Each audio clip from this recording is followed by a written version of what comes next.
All the teachers, time to teach a new way. Maybe then they'll listen to what you have to say. My name is Gerard Mustaf, Vice President of the Take Charge Juvenile Diversion Program, a nationally known youth diversion best practice located in Forestville, Maryland. For 20 years, the Take Charge program has specialized in prevention, intervention, and family strengthening services for youth and families, with a success rate of 90% for youth who complete our structured programs. This gang prevention presentation that you're about to see is a personal story of one of Maryland's most notorious gang leaders who spent over 30 years of his life incarcerated, either in prison or in juvenile detention facilities. Having been released from prison just 2 years ago after serving more than 25 years for murder and gang-related activities, this former gang leader asked Mr. Shah Mustaf, president of the Take Charge program, if he could use his life story to deter you from gangs and a criminal lifestyle. His story will have an immediate and positive impact on parents as well as youth. On behalf of the Take Charge program, we hope you find this presentation useful.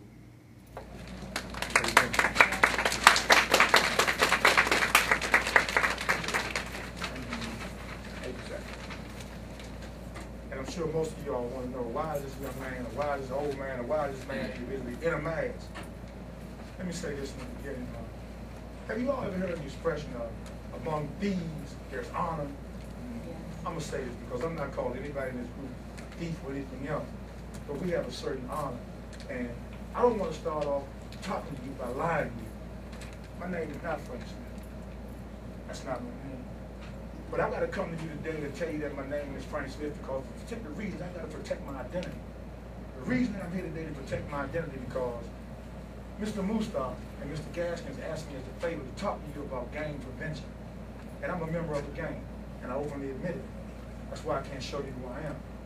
I'm a member of a gang that has a high-ranking position in the gang, one of the most notorious gangs on the East Coast right now.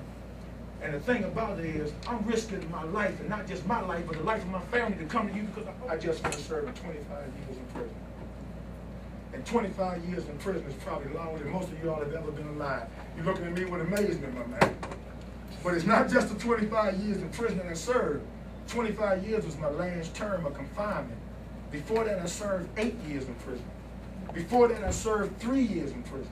Before that, I served 4 years in prison. But the thing about it was this right here. For every year that I served in prison, you know what used to dawn on me all the time? That, man, I'm sitting here right now whining because I can't be home, because I can't touch the ones that I love. But you know what dawned on me all the time?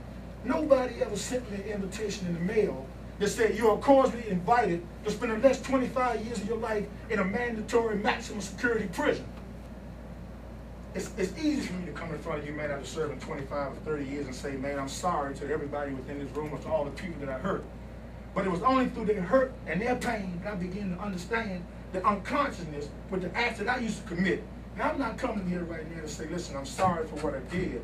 Because saying I'm sorry is not going to prove it to you. I need to show somebody that I'm sorry. You're standing in front of you right now as you, with my past mistakes, now corrected. That's why my pants don't sag. When I was your age, I began to do things like steal cars. I used to steal food out the Safeway. But I used to live in Ivy City when there was only 2 ways into Ivy City, and you had to use a gun to get out if you didn't live in there. Because trust me, you wasn't getting out of there. At a very early age one day, man, when I was on my way, I was going to, they had a motel on New York Avenue. Well, early in the morning, man, we used to go to the motel and jump in the pool to swim. And the man would come out and chase us back. But on the way back, running down Oakey Street where all the warehouses was, we used to see a lot of cars along the way. So you know what I used to do? I used to break the windows out of the cars to steal a little medallions that would be hanging from the mirrors. And all the time, I did not know the first medallion I stole, I didn't know what it was, but I stole it. It was a swastika. And I'm walking around the street with a stolen swastika around my neck, not knowing what in all actuality it represented. You know what a swastika represents? It's a German symbol for the hatred of all those who had a pigmentation of skin that you do. 3 days later, the police came straight to my house. And when the police came to my house to tell my mother that they wanted to speak to me about some window being broken, I'm going to tell you exactly what my mom did. You know what she did?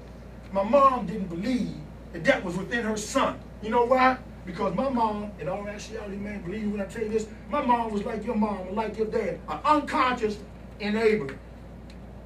And you might say to yourself, how am I an enabler? How am I to help my children become better criminals? You know why you help your kids become better criminals? Because you don't believe the criminal is in them. My mom helped me along the way and didn't know that she had helped me.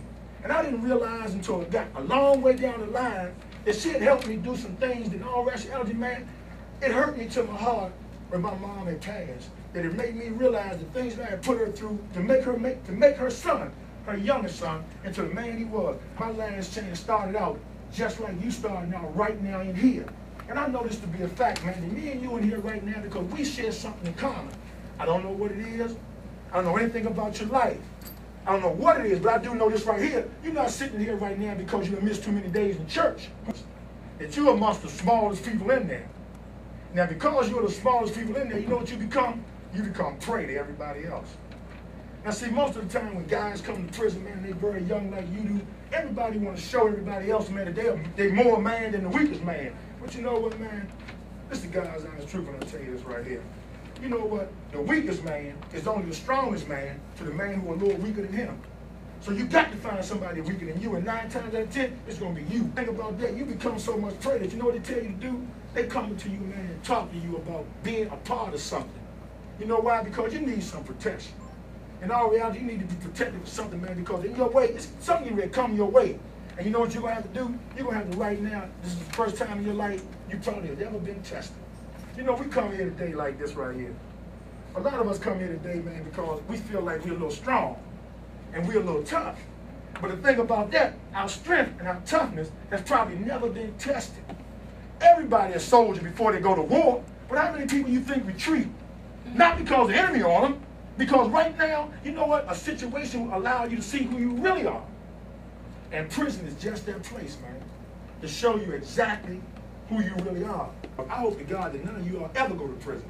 But I do know this right here. Out of all the people I ever met in my life in prison, nobody in prison ever sat down and said this. You know how you sit down sometimes and say, man, I want to be a football player. I want to be a basketball player. I want to be a policeman. I want to be a judge. Nobody ever say, man, I want to be a criminal.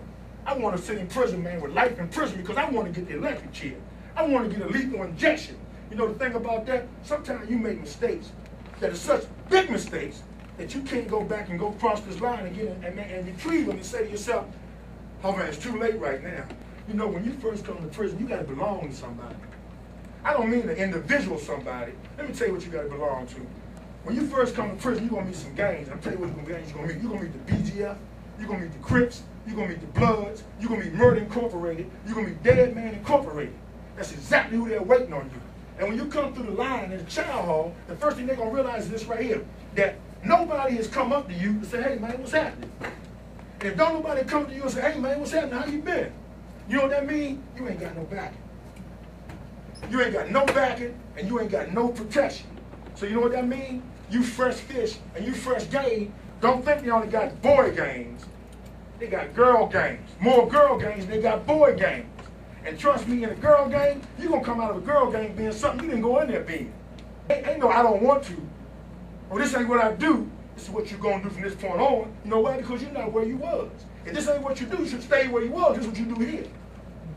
First come to prison, and the man tell you, man, that, hey, man, you want to join this? Or you want to be a part of this? The first thing you tell that guy is this right here. Look, man, I don't know about being with that. You don't know about being with that? All right, man, I'll see you later on. I'll see you later on, homie. We have a talk later on. You know what they tell them to do right there to do to you? Somebody gonna come to you and tap you on your shoulder like this. Hey, man, Christmas coming early for you. You're gonna have 2 guys that come out and hold your arms. Hold these 2 arms of yours. You're gonna have 2 guys that come out and hold your 2 legs. You're gonna have a guy that come out that's gonna come behind them with a can of Crisco. And he's gonna pack your rectum with that Crisco. Now they got a knife. A Christmas tree is a knife that's made like this. It's shaped like this.